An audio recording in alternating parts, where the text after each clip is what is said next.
waxaa la yidhi waxaa calooway reerihii oo cigaal ka dhashay iyo qolo kale.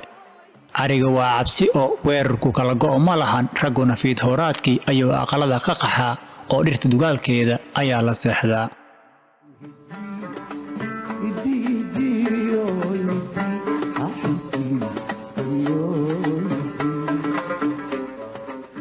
galabtii dambe goor casar liiq ah oo cigaal gurigiisa jooga waxaan kala soo kordhacday haweeneydii oo qabay. Waxay leedahay war cigaalo war waa kuwan war maxaad yeelay. Markaas buu isagoo boodhihaas la dhacaya adeegiis bilaciyo wuxuu ku yidhi naararka weyn isaar naa ided naa iqari. markii rarkii saartay ayuu ku yidhi na adigana barooro. Markuu colkana soo kordhoobto sababta aad la oynaysa lagu weydiiyo waxaad ku tiraahdaa ninkayga ayaa dhintay baan u barooranayaa.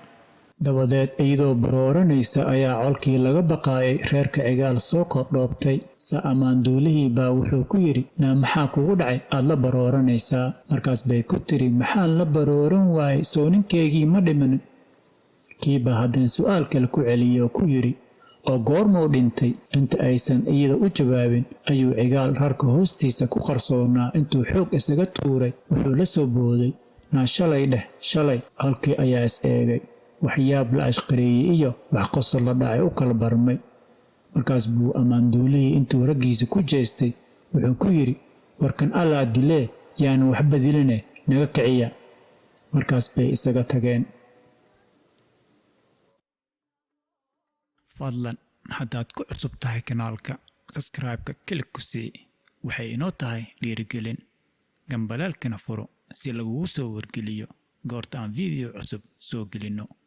mahadsanid. maalin kalena ayaa waxaa la yidhi col soo ceersaday. inkastoo orod badnaaba haguu ugu been sheegay.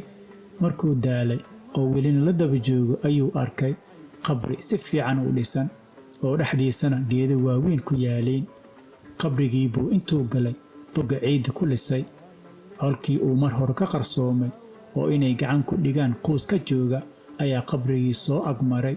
midkood baa kan kale ku yidhi war bal inkaar qabaha qabrigan ka daya. cigaal oo warkii ninkii maqlay ayaa markiiba isheen waayay ayuu wuxuu la soo booday war shalay ayaa laga dayo waa laga waayay. maalintaasna intii lagu qoslay baa la isaga tegay.